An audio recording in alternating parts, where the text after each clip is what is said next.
الله أكبر. لا إله إلا الله.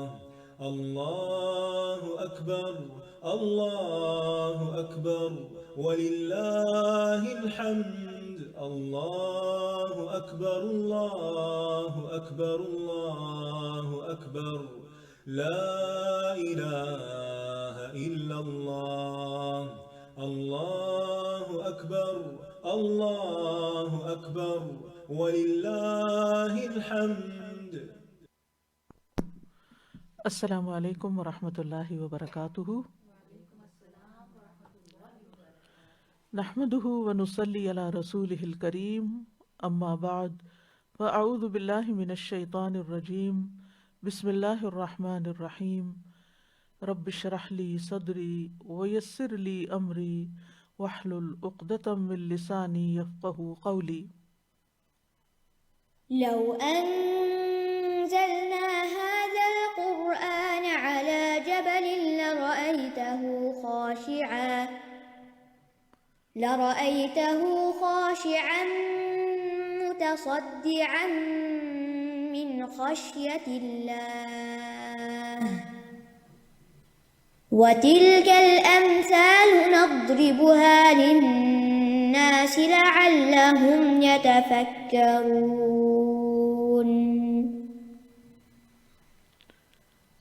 امثال القرآن پروگرام کے سلسلے میں آج ہم کافروں کے خرچ کرنے کی مثال کے بارے میں پڑھیں گے۔ خرچ کرنے کے موضوع پر یہ 5ویں مثال ہے۔ سورۃ آل عمران کی آیت نمبر 116 اور 117 میں اس کی تفصیل بیان ہوئی ہے۔ ارشاد باری تعالیٰ ہے، إن الذين كفروا لن تغني عنهم أموالهم ولا أولادهم من الله شيئا وأولئك أصحاب النار هم فيها خالدون۔ مثل ما ينفقون في هذه الحياة الدنيا كمثل ريح فيها صر أصابت حرث قوم ظلموا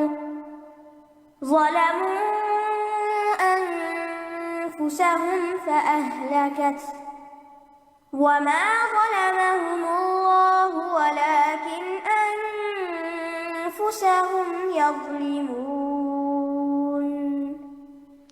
یقیناً وہ لوگ جنہوں نے کفر کیا، ان کے مال اور ان کی اولاد انہیں اللہ سے بچانے میں اس دنیا کی زندگی میں جو کچھ وہ خرچ کرتے ہیں اس کی مثال اس ہوا کی طرح ہے جس میں سخت سردی ہو، جو ایسی قوم کی کھیتی کو جا پہنچے جنہوں نے اپنے نفسوں پہ ظلم کیا، پھر وہ اس کھیتی کو برباد کر کے رکھ دے، اور اللہ نے ان پر ظلم نہیں کیا لیکن وہ خود اپنی جانوں پر ظلم کرتے ہیں۔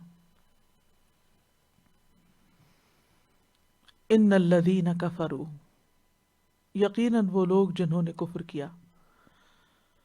لغت میں کفر سے مراد کسی چیز کو چھپا لینا اور ڈھانپ لینا ہے۔ جہاں تک شرعی اصطلاح کی بات ہے تو اس سے مراد اللہ اور اس کے رسول پر اور جن چیزوں پر ایمان لانے کا کہا گیا ہے ان پر ایمان نہ لانا، خواہ اس کے ساتھ جھٹلانے کا عمل ہو یا نہ ہو، خواہ اس میں شک و شبہ ہو، یا تکبر کرتے ہوئے اس سے روگردانی کی جائے، یا حسد کرتے ہوئے، یا خواہشات کی پیروی کرتے ہوئے۔ اور اس میں ایک خاص بات یہ ہے کہ حق آنے کے بعد، اس کو پہچاننے کے بعد اس کا انکار کرنا یہ کفر ہوتا ہے۔ یعنی وہ شخص جس نے حق کو پا لیا، سچائی اس کو سمجھ آ گئی، لیکن پھر اس کو ریجیکٹ کر دیا۔ جیسے نمرود کے سامنے ابراہیم علیہ السلام نے جب دلیل پیش کی تو تھوڑی دیر کے لیے وہ رکا، حیران ہوا، لیکن پھر انکار کر دیا۔ اور اسی طرح کی اور مثالیں بھی ہیں۔ قرآن مجید میں آتا ہے سورۃ النمل میں وَجَحَدُوا بِهَا وَاسْتَيْقَنَتْهَا أَنفُسُهُمْ ظُلْمًا وَعُلُوًّا فَانظُرْ كَيْفَ كَانَ عَاقِبَةُ الْمُفْسِدِينَ، اور انہوں نے ظلم اور تکبر کی وجہ سے انکار کر دیا، حالانکہ ان کے دل ان کا اچھی طرح یقین کر چکے تھے، یعنی جو نشانیاں انہوں نے دیکھی اور ان کو سمجھا، لیکن اس کے باوجود انہوں نے ان کو مان کے نہ دیا۔ بس دیکھو فساد کرنے والوں کا انجام کیسے ہوا۔ عام طور پر علماء کفر کی دو اقسام بیان کرتے ہیں، ایک کفر اکبر ہے اور ایک کفر اصغر۔ کفر اکبر وہ ہے جو انسان کو ملت سے خارج کر دیتا ہے، یعنی وہ مسلمان ملت کے اندر نہیں رہتا، اور کفر اصغر وہ ہے جو انسان کو ملت سے خارج نہیں کرتا۔ اس کی دلیل ابن عباس رضی اللہ عنہ کا یہ قول ہے جو اللہ تعالیٰ کے اس فرمان کے بارے میں ہے وَمَن لَّمْ يَحْكُمْ بِمَا أَنزَلَ اللَّهُ فَأُولَٰئِكَ هُمُ الْكَافِرُونَ، جو لوگ اللہ کے حکم کے مطابق فیصلہ نہ کریں جو اس نے نازل کیا تو یہی لوگ کافر ہیں۔ ابن عباس کہتے ہیں یہ کفر دون کفر ہے، یعنی یہ کفر اصغر ہے، یہ انسان کو ملت سے خارج نہیں کرتا، لیکن یہ بھی انکار کی ایک قسم ہے۔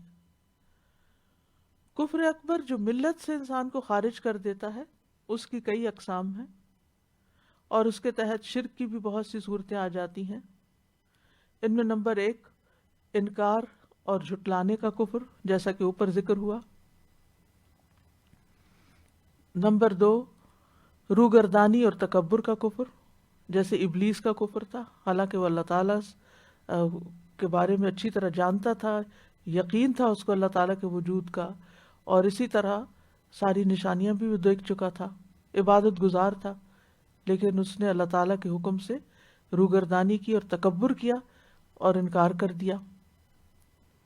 پھر اسی طرح نفاق کا کفر، جیسے عبداللہ بن ابی بن ابی سلول کا تھا، یا باقی تمام منافقین کا کفر تھا۔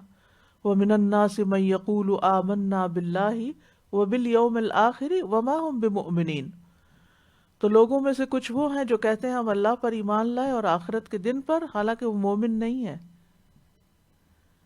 پھر اسی طرح چوتھا ہے شک و شبہ کا کفر، یعنی حق کی پیروی کرنے میں پس و پیش کرنا یا اس کو سمجھنے پہ پس و پیش کرنا، یعنی دل میں یقین ہے کہ جو چیز پیغمبر لائے ہیں وہ بالکل برحق ہے، لیکن اس کے باوجود اس کو پوری طرح نہ ماننا۔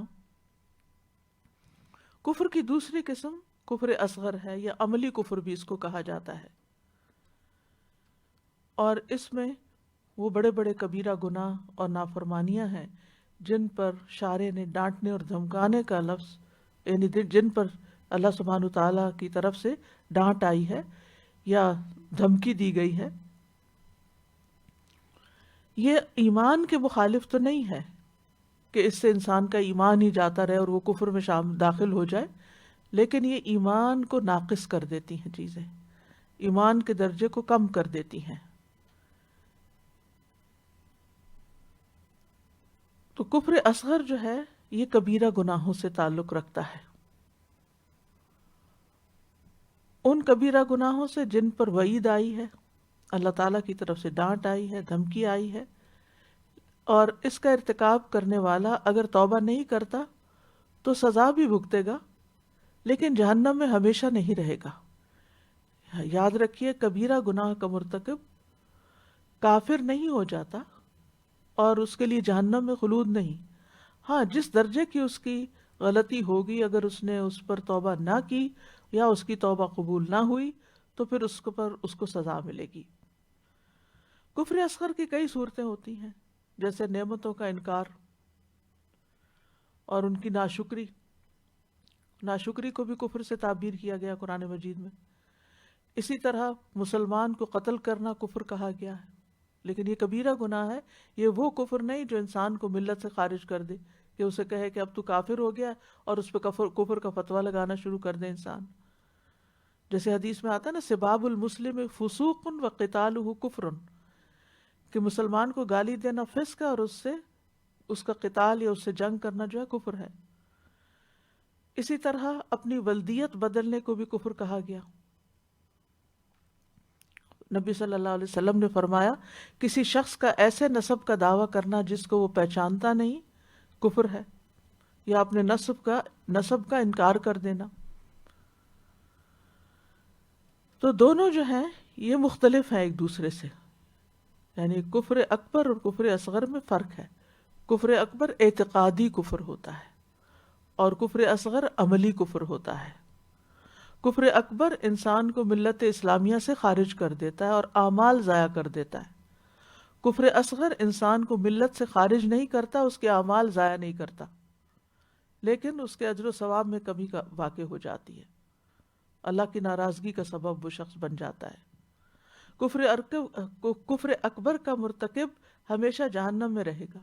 کفر اصغر کا کرنے والا اگر جہنم میں داخل ہوا تو ہمیشہ نہیں رہے گا، اس کو نبی صلی اللہ علیہ وسلم کی شفاعت سے باہر نکال لیا جائے گا۔ جب اللہ تعالیٰ اپنی رحمت فرمائے گا تو باہر آ جائے گا۔ کفر اکبر خون اور مال کو جائز کر دیتا ہے، کفر اصغر خون کو جائز نہیں کرتا۔ کفر یعنی اس کے خلاف جنگ نہیں کی جا سکتی، قتل نہیں کیا جا سکتا۔ کفر اکبر جو ہے یہ کفر اکبر کا ارتکاب کرنے والوں کی ولایت منع ہے، جبکہ کفر اصغر کے ساتھ یہ پابندی نہیں۔ تو اس آیت میں جس کفر کا ذکر کیا گیا ہے وہ کفر اکبر ہے۔ کیوں؟ اس لیے کہ آیت کے اختتام پہ آ رہا ہے وَأُولَئِكَ أَصْحَابُ النَّارِ هُمْ فِيهَا خَالِدُونَ۔ ٹھیک ہے، اس کا مطلب ہے کہ اگر کسی نے کفر اکبر کیا ہے، اللہ تعالیٰ کا ہی انکار کر دیتا ہے یا اللہ کے رسولوں کا یا ایمان کے جتنے پلرز ہیں ان میں سے کسی ایک کا، تو وہ کفر اکبر کا شکار ہو جاتا ہے۔ ایسی صورت میں پھر اس کے لیے نجات کی کوئی صورت نہیں، اور اگر وہ مال خرچ کرتا ہے تو اس کے مال کی یہ مثال ہے جو اس آیت میں بیان ہو رہی۔ جہاں تک ان باتوں کو جن کا تعلق کفر اصغر سے ہے، یعنی گناہ کبیرہ جو ہیں ان کا تعلق ہے، تو اگر کوئی شخص گناہ کبیرہ کرتا ہے تو اس کے بعد کوئی نیکی کرتا ہے تو یہ نیکی اس کے گناہ کو دور کرنے کا سبب بنے گی۔ جیسے اگر کسی نے قتل کر دیا تو قتل کا جو کفارہ ہے اور اس کی جو دیت ہے وہ اس کے لیے تخفیف کا سبب بنتی ہے اس گناہ میں۔ تو وہ لوگ، یعنی یہاں جو فرمایا گیا نا کہ ان الذین کفروا، یعنی وہ لوگ جو پکے کافر ہیں، ان سچ کو جانتے ہوئے، حقیقت کو جانتے ہوئے، نبی صلی اللہ علیہ وسلم کو پہچانتے ہوئے پھر انکار کر دیتے ہیں، مانتے نہیں ہیں، ملت سے خارج ہیں۔ لن تغنی عنہم اموالہم ولا اولادہم من اللہ شیئا، ان کے مال اور ان کی اولاد انہیں اللہ سے ہرگز بچا نہ سکیں گے، کام نہ آئیں گے، کچھ کام نہیں آئیں گے، یعنی اللہ کے عذاب سے بچانے میں یا ثواب حاصل کرنے میں معمولی سا بھی فائدہ نہیں دیں گے۔ مال کو عام طور پر فدیہ دینے کے لیے استعمال کیا جاتا ہے، یعنی کہ انسان کی جان چھوٹ جائے، مال لے لے کوئی اور جان چھوٹ جائے۔ مثلا کوئی شخص کسی کو قید کر لے یا قتل کرنا چاہے تو وہ کہتا ہے مجھ سے مال لے لو اور مجھے چھوڑ دو۔ تو مال جو ہے مصیبت کے وقت کام آتا ہے۔ اسی طرح اگر والدین کو کوئی تکلیف پہنچے، وہ کہیں پکڑے جائیں، کسی مشکل میں پڑ جائیں، تو اولاد آگے آ جاتی ہے اور وہ ان کو اس مصیبت سے نکالتی ہے یا چھڑاتی ہے۔ لیکن اللہ کے ہاں پہنچنے کے بعد ان کفار کے مال اور اولاد ان کے کسی بھی کام نہ آئے گی۔ دنیا میں انہیں جو بھی ملا سو ملا، دنیا میں یہ چیزیں ان کے فائدے کی ہو سکتی ہیں، لیکن وہ انہیں اللہ کے عذاب اور اس کی دردناک سزا سے نہ بچا سکیں گی۔ وما اموالکم ولا اولادکم باللتی تقربکم عندنا زلفا الا من آمن وعمل صالحا فاولئک لهم جزاء الضعف بما عملوا وهم فی الغرفات آمنون۔ اور نہ تمہارے مال ایسے ہیں اور نہ تمہاری اولاد جو تمہیں ہمارے ہاں قرب میں نزدیک کر دے، مگر جو شخص ایمان لایا اور اس نے نیک عمل کیا تو یہی لوگ ہیں جن کے لیے دگنا بدلہ ہے۔ یعنی ایمان کے ساتھ مال اور اولاد فائدہ دیتے ہیں، کہ مال انسان اچھے کاموں میں لگاتا ہے تو وہ اس کے لیے نجات کا ذریعہ بنتا ہے یا صدقہ جاریہ بنتا ہے، اولاد کو بھی اگر انسان اچھی تربیت کرتا ہے اور وہ اس کے مرنے کے بعد بھی نیک کام کرتی ہے، اس کے لیے دعائیں کرتی ہے، تو والدین کے لیے صدقہ جاریہ بنتی، تو جزاء الضعف ہو جاتی ہے. دنیا میں بھی یہ دو چیزیں فائدہ دیتی ہیں اور مرنے کے بعد بھی فائدہ دیتی ہیں. لیکن اگر کوئی شخص کفر کی حالت میں ہے، چاہے وہ شرک کر رہا ہے یا نفاق پہ ہے، تو ایسے لوگوں کے بارے میں فرمایا وَلَا تُعْجِبْكَ أَمْوَالُهُمْ وَأَوْلَادُهُمْ إِنَّمَا يُرِيدُ اللَّهُ أَن يُعَذِّبَهُمْ بِهَا فِي الدُّنْيَا أَن يُعَذِّبَهُمْ بِهَا فِي الدُّنْيَا وَتَزْهَقَ أَنفُسُهُمْ وَهُمْ كَافِرُونَ. اور آپ کو ان کے اموال اور ان کی اولاد بھلے معلوم نہ ہو، اللہ تو یہی چاہتا ہے کہ ان کے ذریعے انہیں دنیا میں سزا دے اور ان کی جانیں اس حال میں نکلیں کہ وہ کافر ہو. یعنی مال اور اولاد ایسے لوگوں کے لیے ایک مصیبت یا وبال بن جاتی ہے دنیا میں بھی بعض اوقات، یعنی فائدے کی بجائے الٹا وہ ان کی نافرمان ہو کر ان کے لیے اذیت اور مصیبت کا باعث بن جاتی ہے. اور جہاں تک آخرت کا تعلق ہے تو آخرت میں تو یہ مل الارض ذہبا ولو افتدی بھی، زمین بھر سونا بھی ان کو مل جائے اور یہ فدیے میں دینا چاہیں تو قبول نہ ہوگا. ان الذین کفروا لو ان لهم ما فی الارض جمیعا ومثلہ معہ لیفتدوا به من عذاب یوم القیامہ ما تقبل منہم ولہم عذاب علیم. بے شک جن لوگوں نے کفر کیا، اگر واقعی ان کے پاس زمین میں جو کچھ ہے وہ سب اور اتنا اور بھی، دنیا بھر کا مال اور اتنا اور بھی مل جائے تاکہ وہ اس کے ساتھ قیامت کے دن کے عذاب سے فدیہ دے دے، تو ان سے قبول نہ کیا جائے گا اور ان کے لیے دردناک عذاب ہے. وَأُولَئِكَ أَصْحَابُ النَّارِ، اور یہ لوگ آگ کے ساتھی ہیں. ساتھی اس لیے کہا گیا کہ وہ اس کے ساتھ ہی رہیں گے، یعنی آگ کے ساتھ ہی ان کا گزر بسر ہوگا اب ہمیشہ کے لیے، نہ اس سے نکلیں گے نہ اس سے جدا ہوں گے، کیونکہ انسان کا ساتھی وہ ہوتا ہے جو ساتھ رہتا ہے، وہ اس کو چھوڑ کے نہیں جاتا. تو آگ ان کو نہیں چھوڑے گی، اب پکڑے رکھے گی. اسی لیے بار بار قرآن مجید میں اصحاب النار کا لفظ استعمال ہوا ہے. ہم فیہا خالدون، وہ اس میں ہمیشہ رہنے والے ہیں، یعنی جہنم میں ہمیشہ ہمیشہ رہیں گے، کبھی بھی وہاں سے نہیں نکلیں گے. جیسا کہ سورۃ البقرہ میں آتا ہے کذالک یریہم اللہ اعمالہم حسرات علیہم وما ہم بخارجین من النار. اس طرح اللہ انہیں ان کے اعمال ان پر حسرتیں بنا کر دکھائے گا اور وہ کسی صورت آگ سے نکلنے والے نہیں. سورۃ المائدہ میں آتا ہے یریدون ان یخرجوا من النار، وہ چاہیں گے کہ آگ سے نکل جائیں کسی طرح، وما ہم بخارجین منہا، اور وہ اس سے نکلنے والے نہیں ہیں، وَلَهُمْ عَذَابٌ مُقِيمٌ، اور ان کے لیے ہمیشہ رہنے والا عذاب ہے. تو قرآن مجید کی متعدد آیات میں یہ بات واضح کر دی گئی ہے کہ کفر اکبر کے ساتھ جو شخص دنیا سے جائے گا وہ ہمیشہ جہنم میں رہے گا. ان الذین کفروا وظلموا لم یکن اللہ لیغفر لهم ولا لیہدیہم طریقا الا طریق جہنم خالدین فیہا ابدا وکان ذلک علی اللہ یسیرا. جن لوگوں نے کفر کیا اور ظلم کیا، اللہ کبھی ایسا نہیں کہ انہیں بخشے اور نہ یہ کہ انہیں کسی راستے کی ہدایت دے سوائے جہنم کے راستے کے، جس میں وہ ہمیشہ رہنے والے ہیں، ہمیشہ ہمیشہ. اور یہ اللہ پر بہت آسان ہے. اور جہنم کی زندگی تو آپ سب جانتے ہیں کہ کیسی ہے، کہ ثم لا يموت فیہا ولا یحیا. ایک اور جگہ پر آتا ہے لا یقضى علیہم فیموتوا ولا یخفف عنہم من عذابہا، نہ عذاب کم کیا جائے گا اور نہ ہی ان کا فیصلہ کیا جائے گا کہ یہ مر ہی جائیں، مریں گے بھی نہیں. یعنی ایسا خلود ہے کہ جو اینڈ لیس ہے. لیکن جب کفر اصغر والوں کے لیے یہ لفظ استعمال ہوتا ہے تو اس کا مراد ہے متعین وقت جو بہت لمبا ہوگا، بہت بڑی سزا ہے، یہ مراد ہے. جتنا بڑا گناہ اتنی ہی بڑی سزا. بہرحال یہ تو آیت یہ واضح کرتی ہے کہ اگر کوئی انسان کفر کرتا ہے تو پھر اس کے مال اور اولاد اس کو فائدہ نہیں دیتے. ان لوگوں کی اب مثال بیان کی گئی ہے. مثل ما ينفقون في هذه الحیات الدنیا، مثال ان لوگوں کی جو اس دنیا میں اپنے مال خرچ کرتے ہیں، یعنی ان کفار کی مثال جو دنیا میں خیر کے کاموں میں خرچ کرتے ہیں، خدمت خلق میں خرچ کرتے ہیں، یا کسی بھی ترقی کے کام میں خرچ کرتے ہیں، کہیں بھی انویسٹمنٹ کرتے ہیں، خواہ وہ اچھے کام ہوں، خواہ وہ ان کی اپنی ذاتی ضرورت کی چیزیں ہوں، کہیں پر بھی جو خرچ کرتے ہیں، یعنی عمومی اخراجات.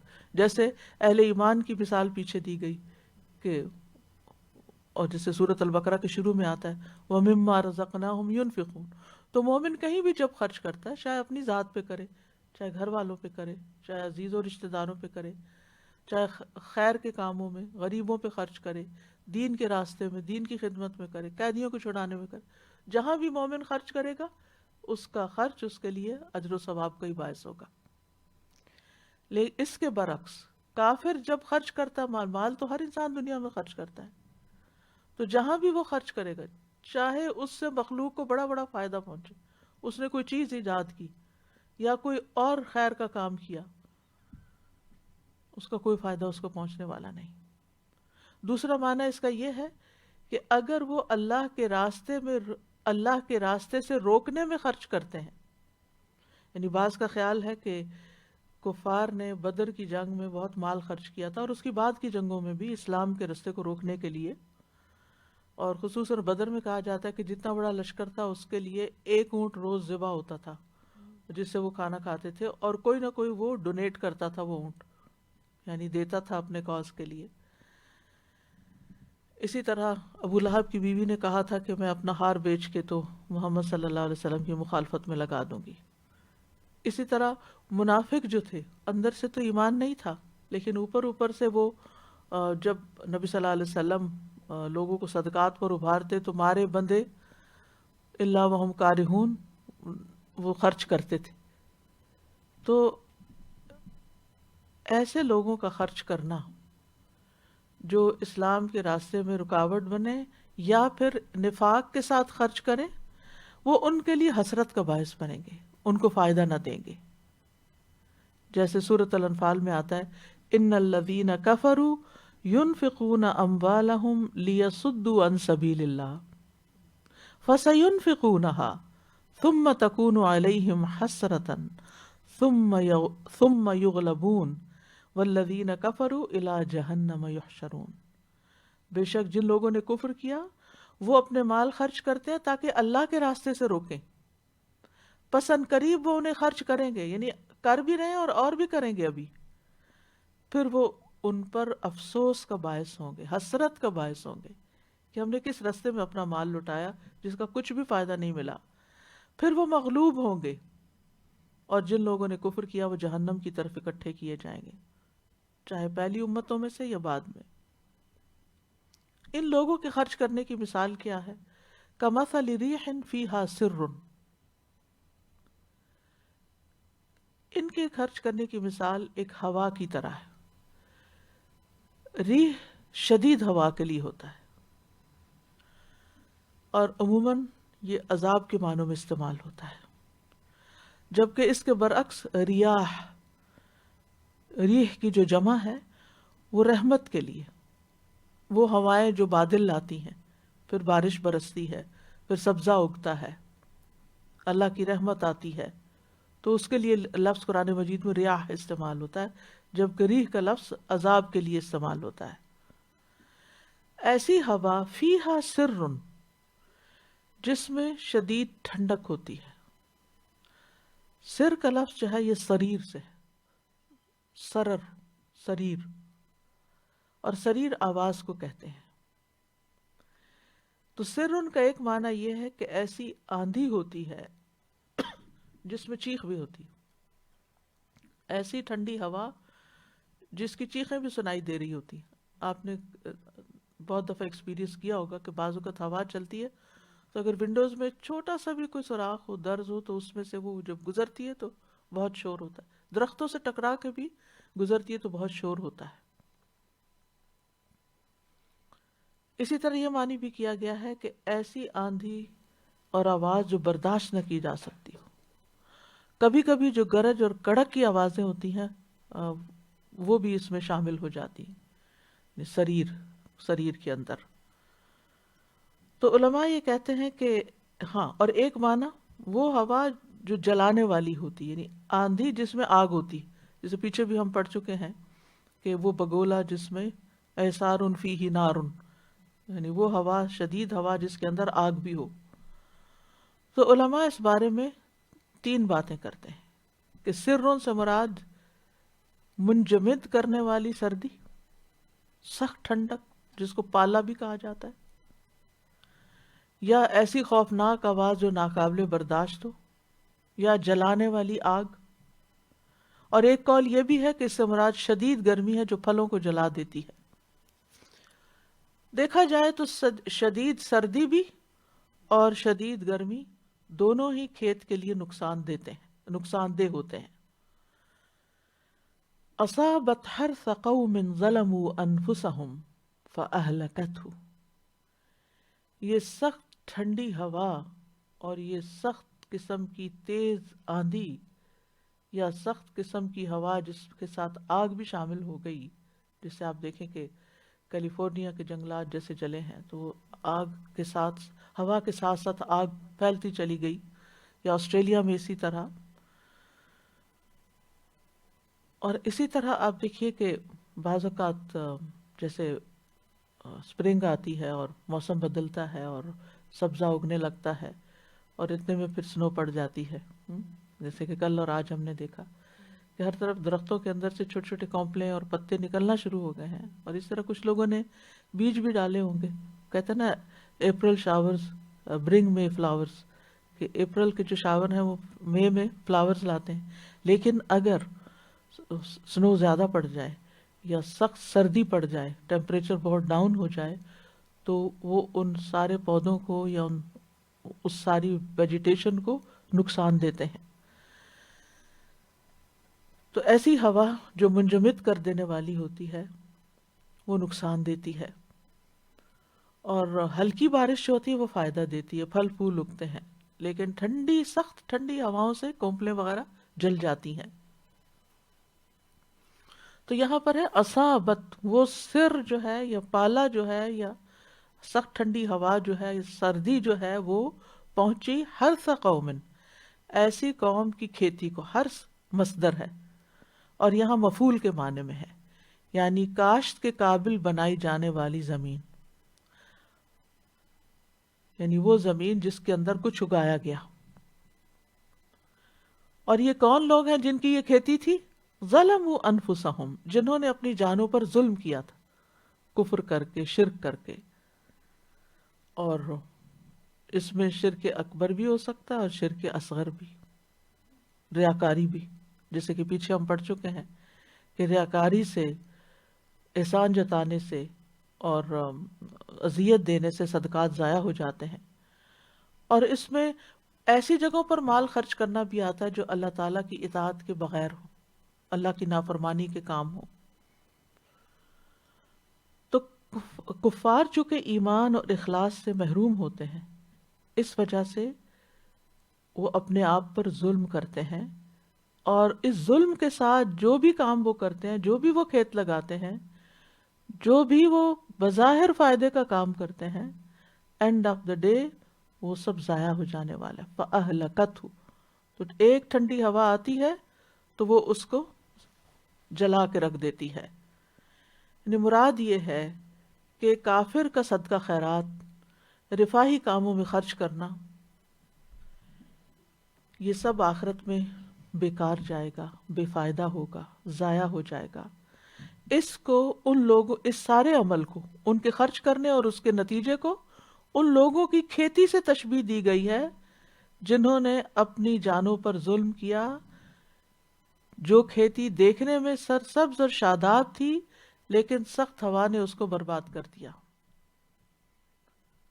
تو جب بھی انسان اخلاص کے بغیر، ایمان کے بغیر کوئی کام کرتا ہے تو اس نیک عمل کا انسان کو کوئی فائدہ نہیں پہنچتا.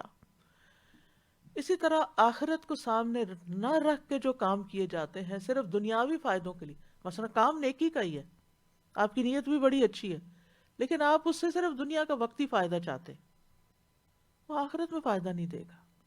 یعنی مثلا آپ چاہتے ہیں صدقہ کر رہے ہیں کہ میرا یہ مسئلہ حل ہو جائے، آپ کی نیت آخرت کی ہے ہی نہیں، تو پھر وہ یہاں تو مل جائے گا، اس کا فائدہ آگے نہیں ملنے والا. کیونکہ قرآن مجید میں آتا ہے من اراد الآخرۃ وسعی لها سعیھا فاولئک کان سعیھم مشکورا، کہ جو آخرت کا ارادہ کرے اور اس کے لیے کوشش کرے جیسی کوشش کرنی چاہیے، تو ان لوگوں کی کوشش قابل قدر ٹھہرے گی. وما ظلمهم اللہ، اور اللہ نے ان پر ظلم نہیں کیا، ولکن انفسهم یظلمون، وہ خود اپنے اوپر ظلم کرتے تھے.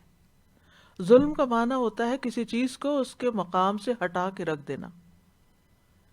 یعنی یہ وہ لوگ ہیں جنہوں نے کفر اور گناہ کر کے اپنی جانوں پر ظلم کیا. کرنا تو یہ چاہیے تھا ایمان لا کر عمل صالح کر کے اپنے اوپر اپنے آپ کو فائدہ پہنچاتے، لیکن انہوں نے ایسا نہیں کیا، لہٰذا انہوں نے اپنے اوپر ظلم کیا.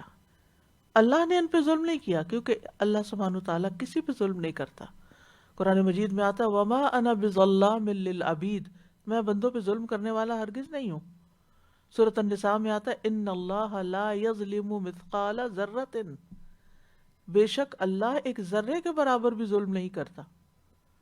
اللہ تعالیٰ کا فرمان ہے ان اللہ لا یظلم الناس شیئا، سورۃ یونس میں آتا ہے بے شک اللہ لوگوں پر کچھ بھی ظلم نہیں کرتا. یعنی اس معاملے میں یہ پڑھ کے کتنی خوشی ہوتی ہے کہ جو بھی انسان کے ساتھ کوئی تکلیف دہ معاملہ ہوتا ہے یا کوئی بھی مسئلہ آتا ہے اس کو، تو یہ اللہ تعالیٰ کسی بندے پہ ظلم نہیں کرتا. اس کے پیچھے کوئی اور ہی وجہ ہوتی ہے. ہاں بندے اپنی جانوں پر ظلم کرتے ہیں، ولیکن انفسہم یظلمون، وہ اپنے آپ پر ظلم کرتے ہیں. اور ظلم کی اقسام میں سب سے سخت ظلم کیا ہے کہ انسان اپنے آپ کو آخرت میں نقصان میں مبتلا کر لے، اپنی آخرت برباد کر لے، اپنی آخرت ضائع کر دے. یعنی آپ دیکھیں کہ دنیا میں انسان کو کوئی بھی نقصان ہوتا ہے نا، تو وہ کسی نہ کسی طرح کمپنسیٹ ہو جاتا ہے، یا وہ چیز دوبارہ مل جاتی ہے، یا دوسرے لوگ اس پہ رحم کھا کے اس کی مدد کر دیتے ہیں، اس کو اپنے پاؤں پہ کھڑا کر دیتے ہیں. لیکن اگر کوئی شخص اپنی آخرت گنوا دیتا ہے تو گویا اس نے سب کچھ گنوا دیا. اور کافر کا اصل خسارہ مرنے کے بعد شروع ہوتا ہے. دنیا میں اس نے جو نیکی کی ہوتی ہے اس کا کچھ نہ کچھ فائدہ اس کو مل جاتا ہے، لیکن آخرت ناکام ہو جاتی ہے.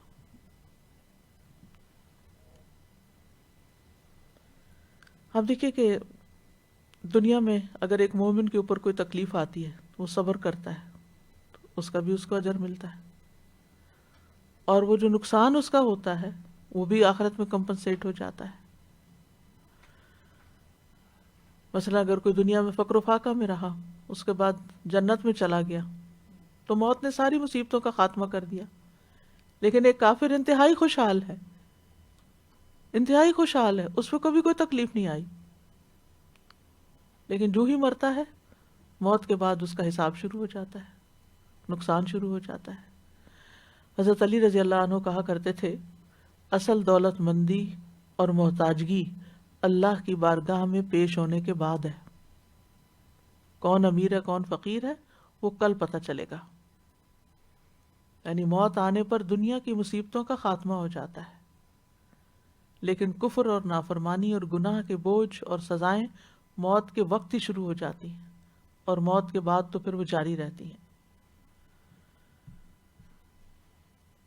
تو بنیادی طور پر اس مثال میں اللہ سبحانہ وتعالیٰ نے یہ بات واضح کر دی کہ کفر کے ساتھ اپنی جان پہ ظلم کرتے ہوئے انسان جب کوئی کام کرتا ہے، خواہ وہ کتنا بڑا نیکی کا کام ہو، محتاجوں کی مدد کرے، مظلوموں کی مدد کرے، بے سہارا لوگوں کی مدد کرے، صلہ رحمی کرے، ہسپتال بنوائے، کنویں کھدوائے، دیگر رفاہی کام کرے، وہ اپنے غلط دین کو پروموٹ کرنے کے لیے خرچ کرے. جیسے کہ آپ دیکھتے ہیں کہ کرسچن مشنریز بڑی بڑی اماؤنٹس خرچ کرتی ہیں،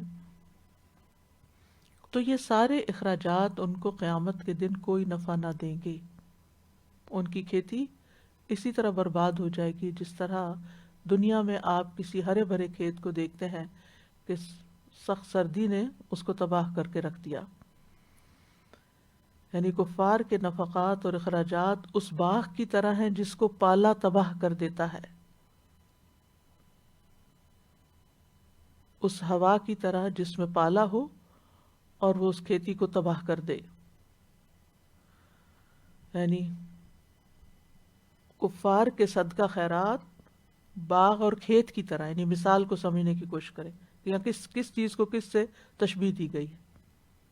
یعنی ان کے اعمال جو ہیں بظاہر نیک اعمال، صدقہ خیرات، یہ کیا ہیں؟ جیسے ایک باغ ہو، کسی کا چھوٹا گارڈن ہوتا ہے، کسی کا بڑا ہوتا ہے، کسی کا ویل مینٹینڈ ہوتا ہے، کسی کا چھوٹا موٹا کچن گارڈن ہوتا ہے. تو اگر کسی نے دنیا میں بہت بڑا باغ بھی لگایا لیکن ساتھ کفر ہے، اور خوبصورت باغ لگایا اور اس میں ہر طرح کے پھل ہیں، ہر طرح کے میوے ہیں، ساری سہولتیں ہیں، سب کچھ ہے، دیکھ کے دل خوش ہو جاتا ہے. یعنی بعض لوگوں کے کام ایسے ہوتے ہیں کہ جن کو دیکھ کر انسان رش کرتا ہے کہ کیا زندگی ہے، انہوں نے کیا کیا نہیں کیا انسانیت کی خدمت کے لیے، اور کہاں کہاں تک نہیں پہنچے، کیسے کیسے باغ نہیں لگائے، ایک باغ نہیں کئی باغ لگائے. لیکن ہوا کیا کہ جس طرح پالا کھیتی کو برباد کرتا ہے، اسی طرح ان کا کفر ان کے صدقہ و خیرات کو تباہ و برباد اور اکارت کر دیتا ہے. یعنی سر کیا ہے؟ کفر. اور قیامت کے دن اس کھیتی سے کچھ بھی حاصل نہ ہوگا. یعنی بہت سے لوگ کہتے ہیں نا کہ فلاں نے اتنے خیر کے کام کیے، وہ بھی جنت میں نہیں جائیں گے، فلاں نے یہ کیا، وہ نام لے لے کے کہتے ہیں مختلف شخصیات کی جو دنیا میں بڑے بڑے کاموں میں مشہور ہیں. تو پھر ان کے دل میں کیا خیال آتا ہے کہ ظلم نہیں، کہ ان کی ساری محنت ضائع ہو جائے. اللہ نے ظلم نہیں کیا، انہوں نے خود اپنے اوپر ظلم کیا. وہ اس اصل سچائی کو نہیں پہچان سکے، یا پہچانا تو انہوں نے کسی بھی وجہ سے اس کو نہیں مانا، چاہے تکبر تھا، چاہے حسد تھا، چاہے خواہشات تھی، چاہے سوچا ہی نہیں اس طرف. تو اس وجہ سے جیسے ٹھنڈی ہوا چلتی ہے اور لگا لگا کھیت برباد ہو جاتا ہے، پیلا پڑ جاتا ہے، یا تیز آندھی آتی ہے اور اس میں آگ بھی اور جل کے کھیت رہ جاتا ہے، تو باغ والا ہاتھ ملتا رہ جاتا ہے، شدید حسرت کا شکار ہو جاتا ہے. اسی طرح قیامت کے دن وہ اپنے اعمال کو جب برباد دیکھیں گے تو کافی افسوس ملتے ہوئے رہ جائیں گے. تو جس طرح یہ آندھی اور یہ سخت ٹھنڈک کھیتوں کو برباد کرتی ہے، اسی طرح کفر اعمال کو تباہ و برباد کر دیتا ہے. اور کفر کے ساتھ انسان اپنی محنت اور اپنے اعمال سے کوئی فائدہ نہیں اٹھا سکتا.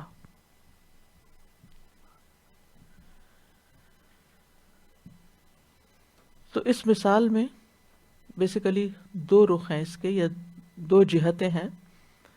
ایک تو یہ کہ یہ ان کے بارے میں بیان ہوئی ہے جو خیر کے کاموں میں خرچ کرتے ہیں، اور دوسرا یہ کہ مثال عام ہے، یعنی جو بھی خرچ کرتے ہیں خواہ نیکی کے کاموں میں یا اللہ کے راستے سے روکنے میں یا اللہ کے دوستوں سے دشمنی رکھنے میں، عمومی اخراجات ہیں، سب کے سب اس میں آ جاتے ہیں.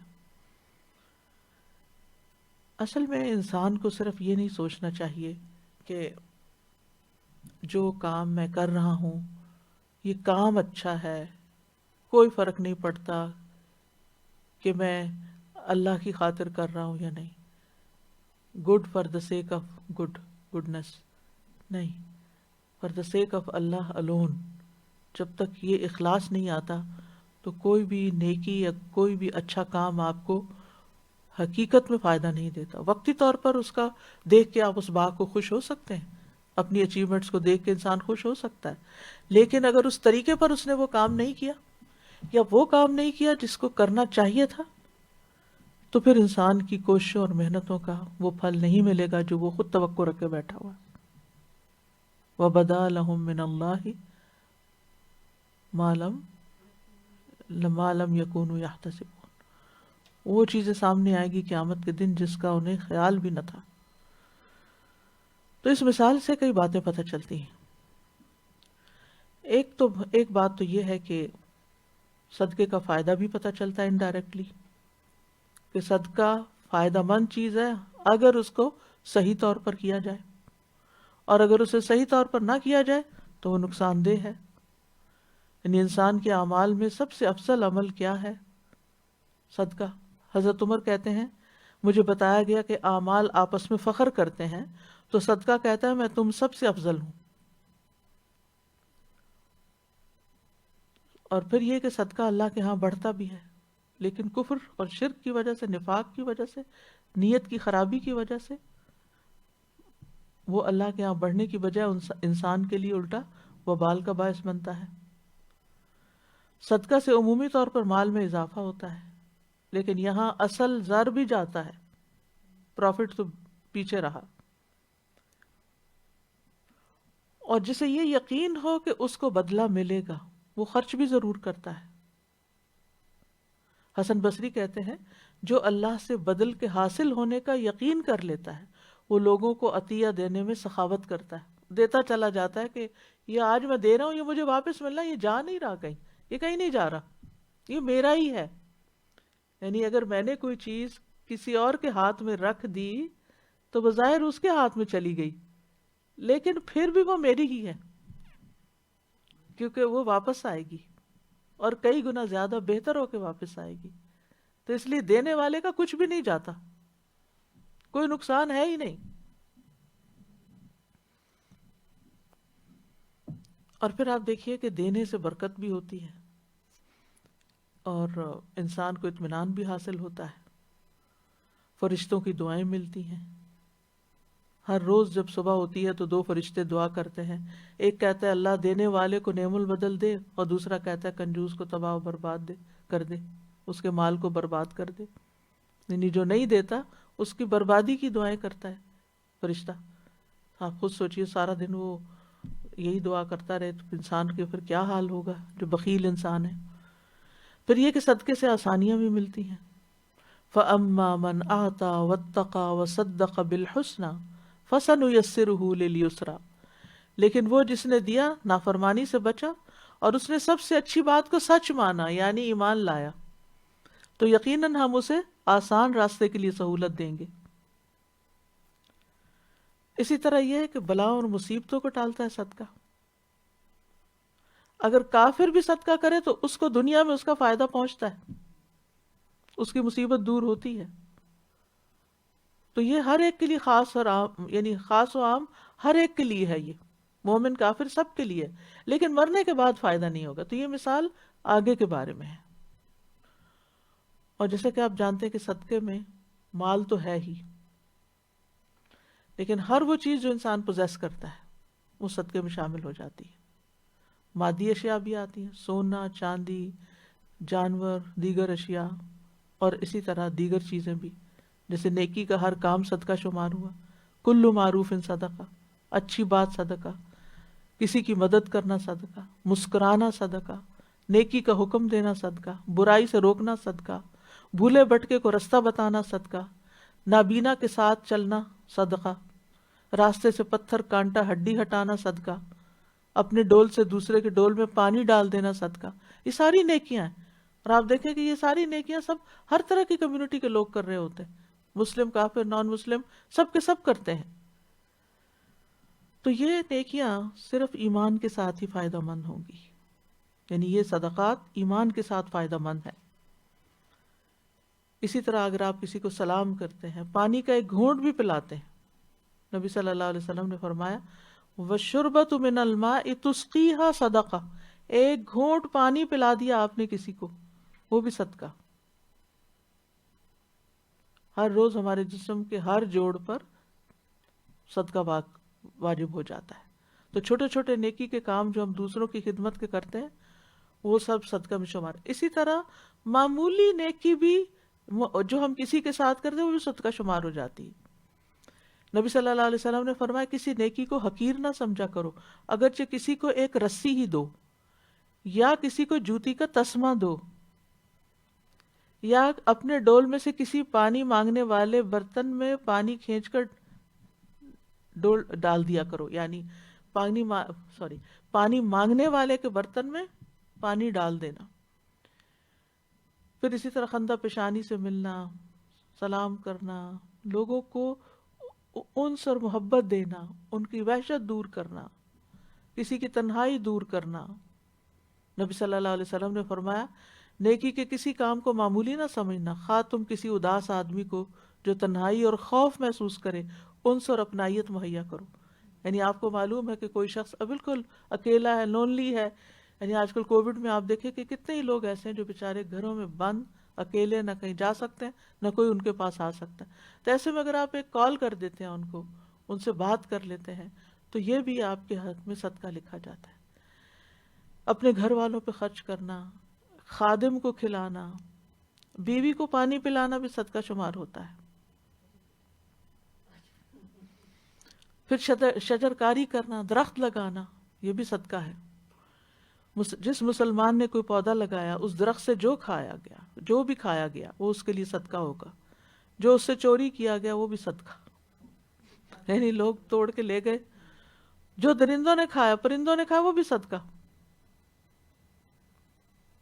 یعنی کسی قسم کی کوئی بھی کمی ہوگی، کیڑا ہی کھا گیا وہ بھی صدقہ ہو گیا۔ ایمان شرط ہے، ایمان تو لازم، ایمان کے بغیر، میں اس لیے یہ ساری باتیں آج بیان کر رہی ہوں کہ یہ سارے چھوٹے چھوٹے کام ہم دن بھر کرتے رہتے ہیں، کوئی نہ کوئی، کبھی کسی موقع پہ، کبھی کسی موقع پہ، اور صرف ہم نہیں کرتے، ہر قسم کے لوگ کرتے ہیں، لیکن فائدہ ان سے کون اٹھائے گا؟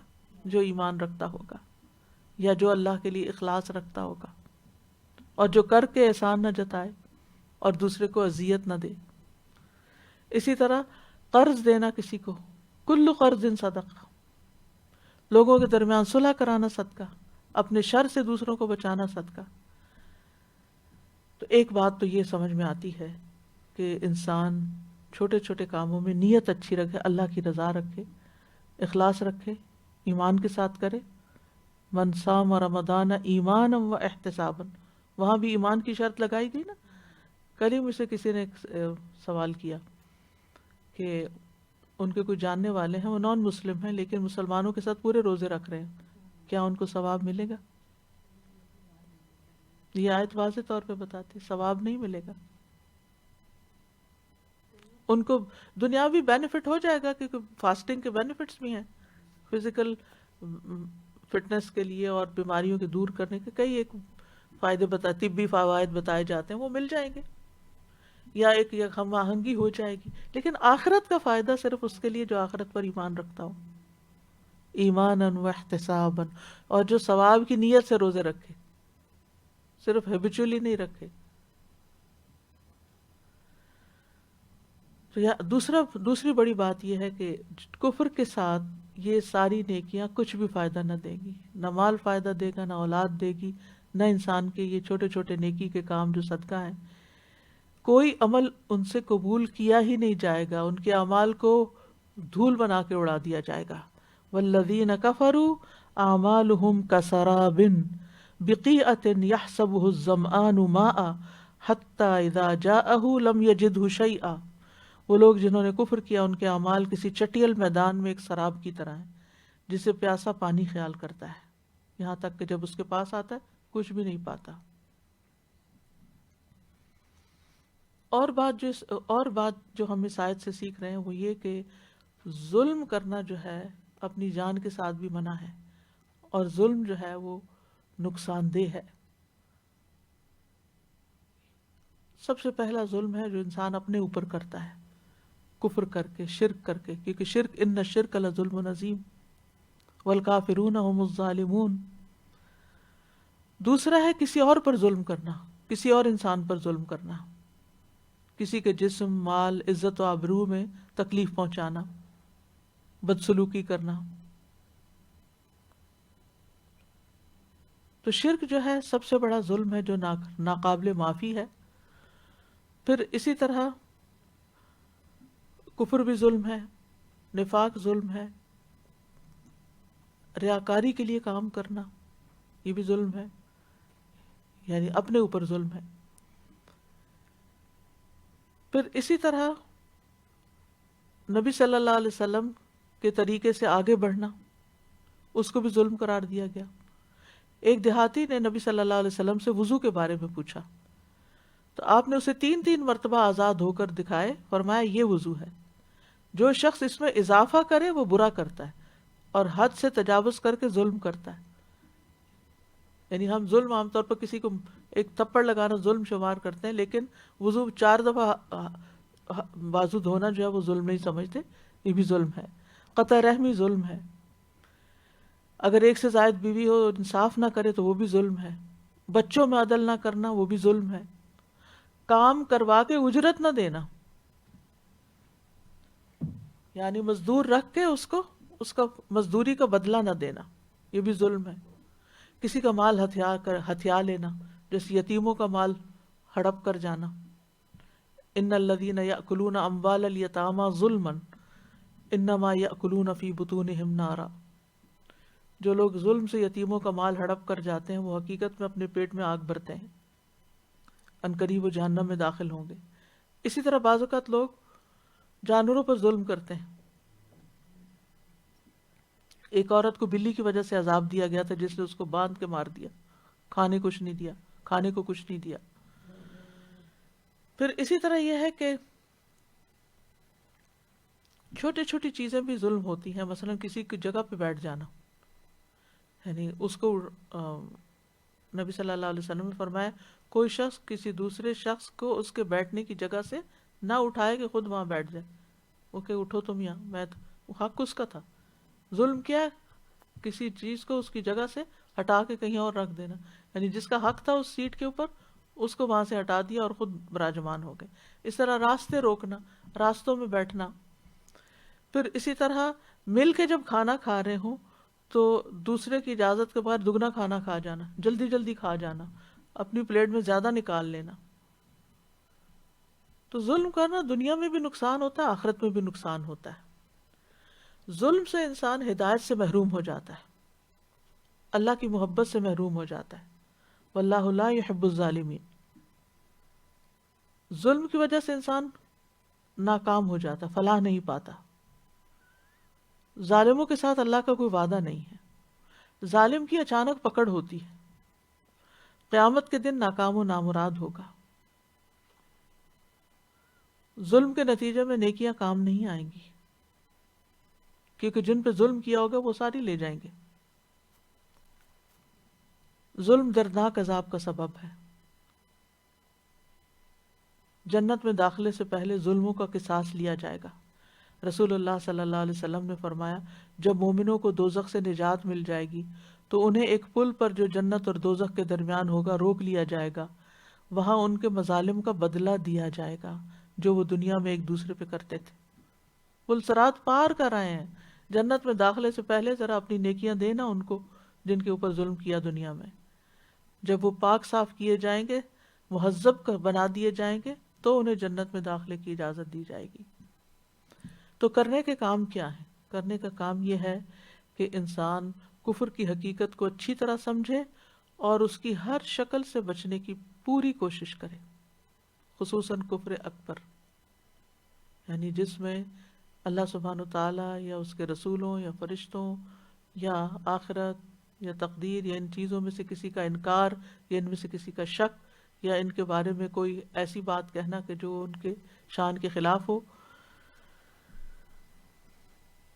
تو انسان کو کفر سے بچنا چاہیے، شرک سے بھی بچنا چاہیے، اور بچ انسان تبھی سکتا ہے جب انسان کو پتا ہو کہ کیا کیا چیزیں شرک میں آتی ہیں اور ان کو وہ چھوڑ دے۔ نفاق سے بھی بچنا چاہیے کیونکہ وہ بھی کفر کی ایک قسم ہو جاتی ہے۔ اور پھر بعض اوقات ہم یہ کہتے ہیں کہ ہم کام تو وہ کرتے ہیں جو کوئی کفر کرنے والا کرتا ہے، اور پھر بعض کہتے ہیں نہیں الحمدللہ میں تو مسلمان ہوں، میں تو لا الہ الا اللہ پڑھتی ہوں۔ ٹھیک ہے آپ پڑھتے ہیں، لیکن پھر بھی احتیاط کی ضرورت ہے کہ کوئی ایسی بات منہ سے نہ نکالیں جو آپ کو کفر میں داخل کر دے۔ ڈرتے رہنا چاہیے۔ آپ دیکھیے ابراہیم علیہ السلام نے ہجرت کی، کعبہ بنایا، اپنی اولاد کو وہاں بسایا، ساری دنیا سے نکال کے وہاں لے گئے کہ یہاں کوئی شرک نہ ہو، اور جب تعمیر کر لی تو دعا کیا مانگتے ہیں؟ وَجْنُبْنِي وَبَنِيَّ أَن نَعْبُدَ الْأَصْنَامَ، اللہ مجھے اور میری اولاد کو بچانا کہ ہم بتوں کی پوجا کریں۔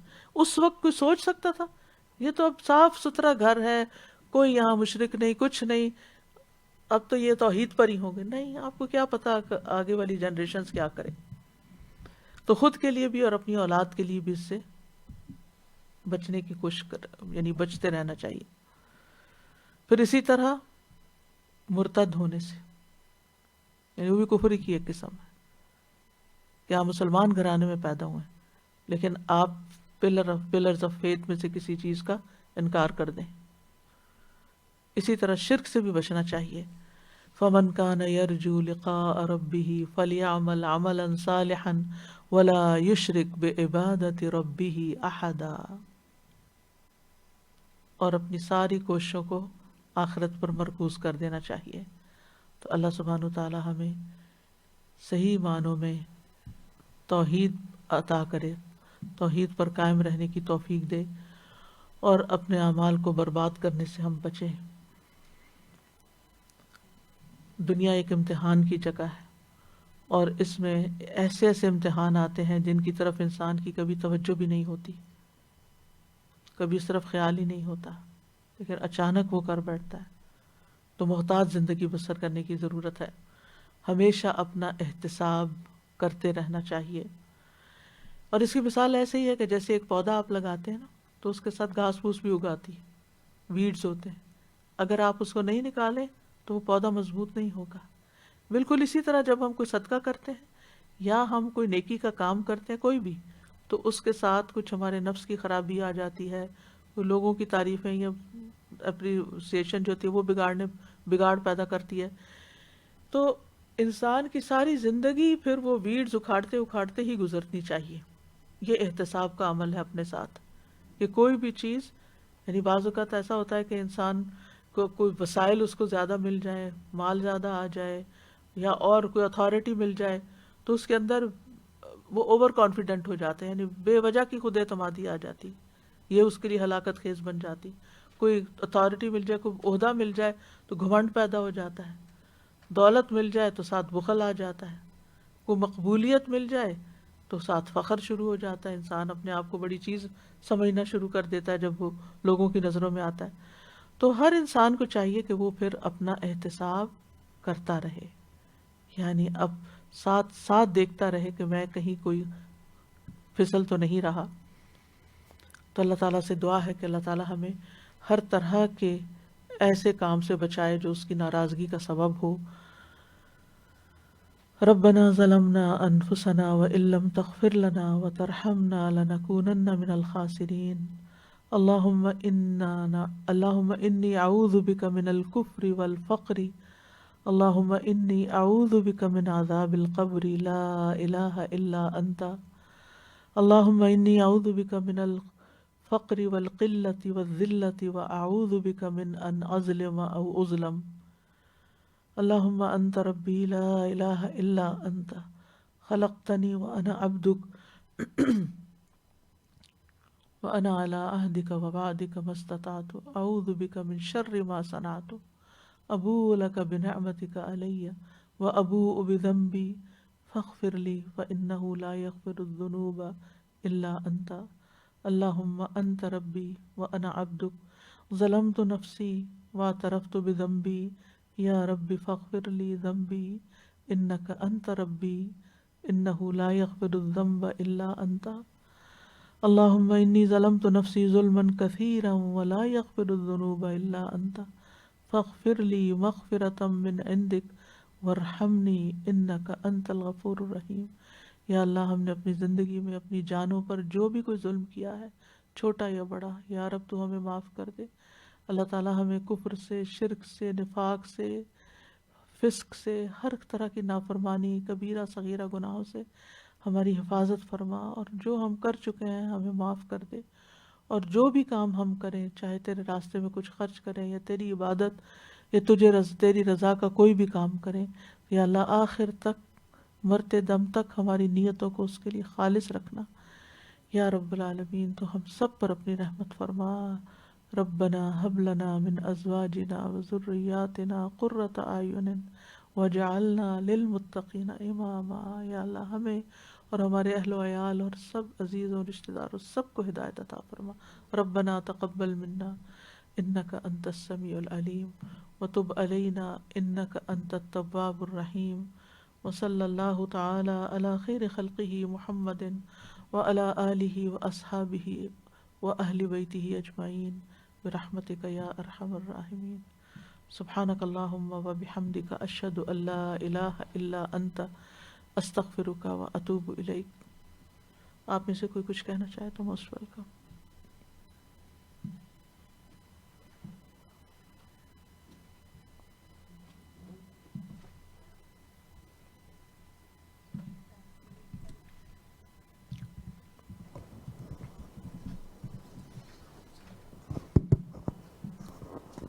سبحان اللہ، آئی اوپننگ تھا لیکچر. سبحان اللہ. استاذہ جی یہ 2-3 چیزیں ذہن میں آ رہی تھیں. ابھی یہ جو ظلم کی چھوٹی چھوٹی مثالیں آپ نے دی، ان میں کتنی چیزیں ہیں جو تو ہم ظلم اس کو سمجھتے ہی نہیں ہیں.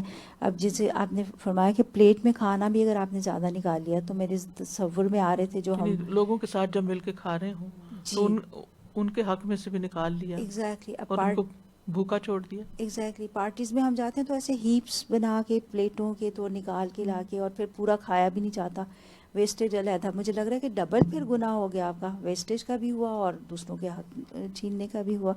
اور دوسری جو آپ نے فرمایا نا کہ یتیموں کا حق مارنا اور سارا، تو اس میں وارثوں کو کتنے آرام سے حق مار لیتے ہیں ہم کہ بہنوں کو نہیں حصہ دینا اور اس کو نہیں دینا اور اس کو نہیں دینا.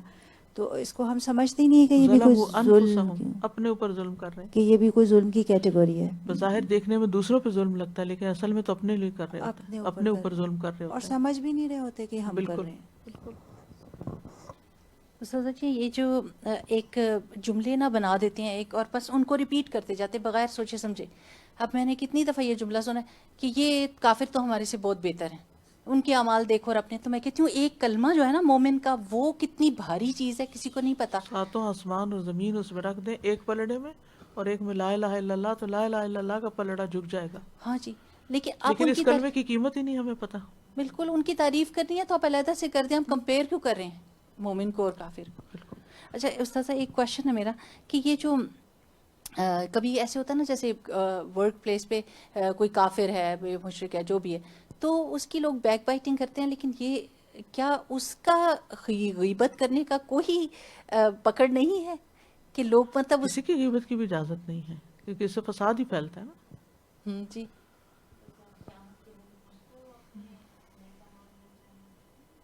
نہیں اس کو تو نہیں جائیں گے لیکن اس کی نیکیاں تو کم کمی ہو ہوں گی. جائے گی.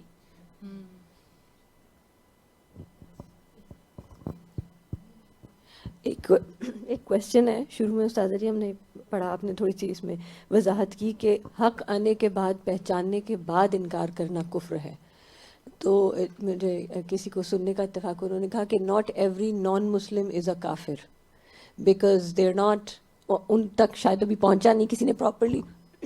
یعنی آج میڈیا کے دور میں ٹھیک ہے ویسے تو سب کچھ اویلیبل ہے، لیکن کسی نے ان کو ایکچولی پیغام کنوے نہیں کیا. اور ایکچولی یہ جو کفر کے بارے میں سخت وعید اور ساری چیزیں آئی ہیں قرآن کریم میں، یہ ان لوگوں کے لیے کہ جن پہ دین پیش کیا گیا اور انہوں نے انکار کر دیا. تو میں سوچ رہی تھی کہ جو آپ نے مرتد کا اگزامپل دیا کہ مسلمان گھرانوں کے جو بچے اللہ رحم کرے چھوڑ جاتے ہیں دین کو، تو یہ یعنی دیر مور کافر because they turning away from every thing جو ان کو نے دیکھا اور ایک وقت میں شاید پریکٹس بھی کیا، as opposed to someone who doesn't know at all. تو اس بارے میں کیسے اس کو کلیئر کیا جائے؟ کس کو حق پہنچا، کس کو نہیں پہنچا، کس نے کس چیز کو جان کے انکار کیا کیا نہیں، یہ ہمارا فیصلہ کرنے کا نہیں، تو اللہ ہی کرے گا. ٹھیک ہے نا. یعنی ایمان کے بھی درجے ہیں نا. اگر کسی کو کچھ بھی نہیں پہنچا اور وہ دیکھتا ہے ساری چیزیں اور اس کے اندر ایک فطرت ہے، تو فطرت کی رہنمائی بھی ہے، اس سے اس نے کیا کام لیا، پھر غور و فکر اور کائنات کی نشانیاں، اس سے کتنا کام لیا. اگر قرآن کی آیتیں نہیں پہنچی تو باقی آیتیں پہنچی ہوئی ہیں، تو پھر یہ فیصلہ کرنا اللہ کا کام ہے، میرا اور آپ کا نہیں ہے کہ ہم لوگوں کے بارے میں کچھ کہیں. جی استاذہ جی جو ابھی ہم باغ کی مثال پڑھ رہے تھے نا کہ پھر آخرت میں ان کا کوئی حصہ نہیں ہے، اور پھر آپ نے مومن کے بارے میں فرمایا کہ انشاءاللہ ان کو دنیا میں بھی پھر اللہ تعالیٰ کمپنسیٹ کر دیتے. تو مجھے وہ 2 باغ والوں کا قصہ یاد آ رہا تھا کہ جب ان کا باغ تباہ ہوا دنیا میں، تو پھر اللہ تعالیٰ ان کو ہدایت دے دی ایک طرح سے. اور پھر جیسے اتنی تفصیل اس میں تو نہیں ہوتی، لیکن وہ ہدایت والی بات تو آتی ہے نا، کہ پھر وہ کہتے کہ میں تمہیں کہہ رہا تھا کہ تم اللہ سے ڈرو، اور دوسرا ایک ساتھی ان کو تو، اور دوسرے یہ جو فرشتے کی دعا ہے نا کہ دینے والے کو دے اور نہ دینے والے کو تباہ کر دے، یہ اتنی ڈرانے والی ہے کہ یہ نہیں کہا کہ دینے والے کو دے اور نہ دینے والے کو نہ دے، یہ نہیں کہا، بلکہ اس کا جو ہے وہ برباد، تباہ ہو۔ استغفر اللہ، یہ بہت ڈرانے والی ہے۔ اور سچ آپ دیکھیں بڑے پیمانے پہ تو بڑے پیمانے پہ نا، چھوٹے پیمانے پر بھی کوئی چیز روک رکھے نا، بعض اوقات نہ دے کسی کو تو ضائع ہی ہو جاتی ہے۔ بالکل ضائع۔ مجھے کھانے کی مثال ہے، آپ بعض اوقات گھر میں بھی شیئر نہیں کرتے، نہیں نہیں یہ فلاں کا ہے یا یہ نہیں، اور پھر کیا ہوتا ہے، نہ فلاں کھاتا ہے نہ وہ کوئی کھاتا ہے، اور وہ بن میں جاتا ہے۔ یہ بہت سچی بات ہے جو فرشتے والی ہے۔ یہ جو کرسچنز اور یہ جو نیکی کے کام کرتے ہیں استاذہ، ہم خود دیکھتے ہیں کہ کتنے پروگرامز ایسے ہیں جو ان کو سڈنلی کوئی ایسا دے دیا جاتا ہے، ان کو ہوم میک اوور کر دیا جاتا ہے، ان کی وہ خواہش جو ان کے دل میں ہے اور وہ امپاسبل ہے کہ وہ اپنی زندگی میں ان کو وہ چیز مل جاتی ہے۔ تو میں بچوں کو بتا رہی تھی کہ یہ اللہ سبحانہ تعالیٰ کا انصاف ہے کہ یہ آخرت میں انصاف ہے یہ کہ اللہ تعالیٰ ان کا بھی ضائع نہیں کرتا، لیکن وہ دنیا میں دے دیتا ہے کیونکہ وہ آخرت پر ایمان ہی نہیں رکھتے۔ اور استاذہ یہ جو بھی فوت ہوا ہے ان کا جو پرنس ہیں، اتنی لگژری والی زندگی کہ منہ سے کوئی بات نکالیں تو پوری، لیکن جیسے ہی مریں تو کتنی فقیری، یعنی اگر کفر کے ساتھ کوئی مر گیا اور کسی نے اسلام نہیں قبول کیا تو کتنی بڑا شوق ہوگا انسان کو۔ استغفر اللہ العظیم۔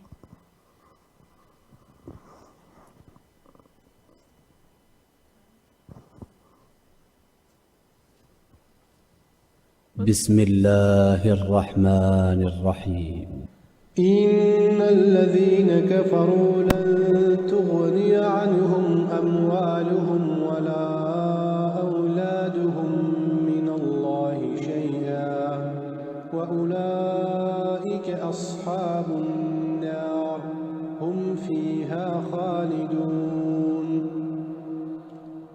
مثل ما ينفقون في هذه الحياة الدنيا كمثل الريح فيها صر أصابت حرث قوم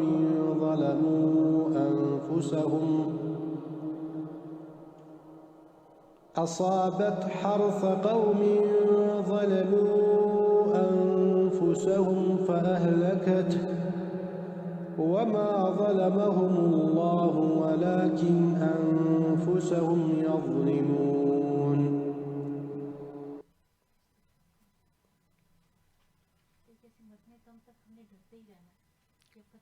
ویڈز نکالتے ہی رہنا، کہیں نہ کہیں خرابی ہوتی رہتی ہے نا ساتھ ہی ساتھ۔ ہاں کر دیجیے۔ اللهم صل على محمد وعلى آل محمد كما صليت على إبراهيم وعلى آل إبراهيم إنك حميد مجيد۔ اللهم بارك على محمد وعلى آل محمد كما باركت على إبراهيم وعلى